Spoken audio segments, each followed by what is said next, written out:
माध्यम से हो। और भरतपुर में पहले चरण का चुनाव होगा। कांग्रेस पार्टी ने बहुत सोच समझकर एक नौजवान छोटी बहन को मौका दिया है और मैं देख रहा था बहुत जल्दी बहुत तरीके से ये समझ गई कि फालतू की बात करने का कोई मतलब नहीं है। वोट मांगो, झोली फैलाओ, हाथ जोड़ो, राम राम करो। और ये विधानसभा का चुनाव लड़ी कठुगढ़ से और बहुत कम वोटों से हारी है, 400-500 वोटों से रही है। और मुझे खुशी है कि कांग्रेस पार्टी ने एक नौजवान साफ छवि की जुझारू महिला को दोबारा मौका दिया है, आपके भरोसे पर दिया है कि लोकसभा के चुनाव देश के चुनाव हैं, इस मुल्क की तकदीर को तय करने वाले चुनाव। तो एक एक वोट हम लोगों को सोच समझकर पेटी में डालने हैं। हमारे सामने उम्मीदवारों को देख लो, हमारा उम्मीदवार हमारी बहन भाजपा से बेहतर है। हमारी पार्टी आप देख लो 140 साल से देश की सेवा कर रही है और 10 साल की केंद्र की सरकार की तुलना कर लो और कांग्रेस की सरकार की तुलना कर लो, दोनों पार्टियां, दोनों विचारधारा, उम्मीदवार, हर जगह हम लोग आगे हैं। तो आज मैं आप लोगों से निवेदन करने आया हूं कि जो माहौल देश में बना है, प्रदेश में बना है, कल मैं झुंझुनू में था, सीकर में था, हर जगह लोग बदलाव चाह रहे हैं। 10 साल से वही भाषण, वही जुमले, वही नारे, वही अखबार, वही टेलीविजन, वही इश्तिहार, वही व्हाट्सएप मैसेज देख देख के लोग थक चुके हैं। और बीजेपी की सरकार ने 10 सालों में एक ऐसा वातावरण देश में बनाया है जहां प्रतिशोध की राजनीति हो रही है, बदले की भावना से राजनीति हो रही है, विपक्ष की आवाज को कुचलने का काम किया जा रहा है। कांग्रेस पार्टी के खाते सीज कर रहे हैं और चुनावी बॉन्ड्स के माध्यम से हजारों करोड़ रुपए भाजपा ने लिए। सुप्रीम कोर्ट ने कहा कि ये इलेक्टोरल बॉन्ड गैर कानूनी है, उनकी जांच तो हो नहीं रही और कांग्रेस पार्टी के खाते बंद कर दो, विपक्ष के लोगों को जेल में डाल दो, निर्वाचित मुख्यमंत्रियों को आप जेल में बंद कर दो, पार्टियों के खाते सीज कर दो। कोई आपके विरोध में बात बोले तो इनकम टैक्स को भेज दो, सीबीआई को भेज दो, ईडी को भेज दो। ये कहां की राजनीति है?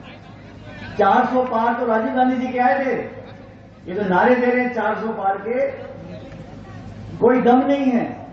जब 400 पार कांग्रेस पार्टी के प्रधानमंत्री के आए थे तब उन्होंने इस प्रकार का अहंकार और घमंड नहीं दिखाया था।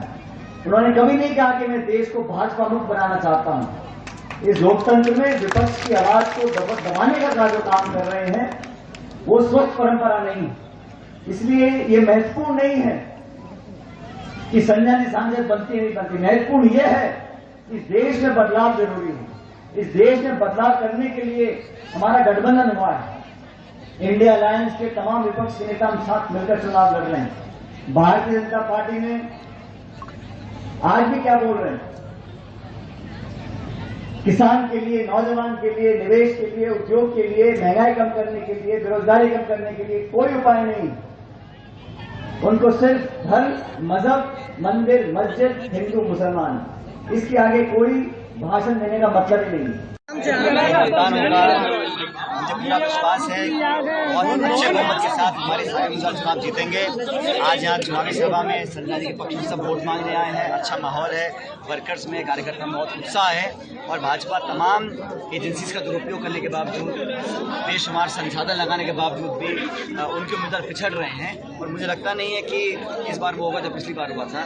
2024 के लोकसभा चुनाव एक बदलाव का चुनाव है। लोग एहसास कर चुके हैं कि 10 साल की सरकार की रिपोर्ट कार्ड देखकर कि उनके वादों में कोई दम नहीं है, उनकी गारंटी में कोई दम नहीं है, उनके जुमले लोग सुन के थक चुके हैं, बदलाव चाहते हैं। और कांग्रेस पार्टी मजबूती से प्रदेश में चुनाव लड़ रही है और जहाँ जहाँ भाजपा कांग्रेस का सीधा मुकाबला है वहाँ इस बार कांग्रेस पार्टी अच्छा प्रदर्शन करेगी और इस नौजवान हमारी छोटी बहन को जनता दिल्ली भेजेगी। सर बीजेपी सर घोषणा पत्र को बीजेपी ने आपके जो न्याय पत्र है उसको वो बताया, मुस्लिम लिंग का बताया। हमारे घोषणा पत्र में लिखा है कि हर देश के गरीब परिवार को उसके घर में जो महिला है उसके खाते में साल का लाख रुपया देंगे, MSP पे कानून बनाएंगे, 30 लाख नौकरियां देंगे, सरकारी नौकरियों में महिलाओं को आधा 50% आरक्षण देंगे। इसमें धर्म समुदाय की बात आती कहाँ से?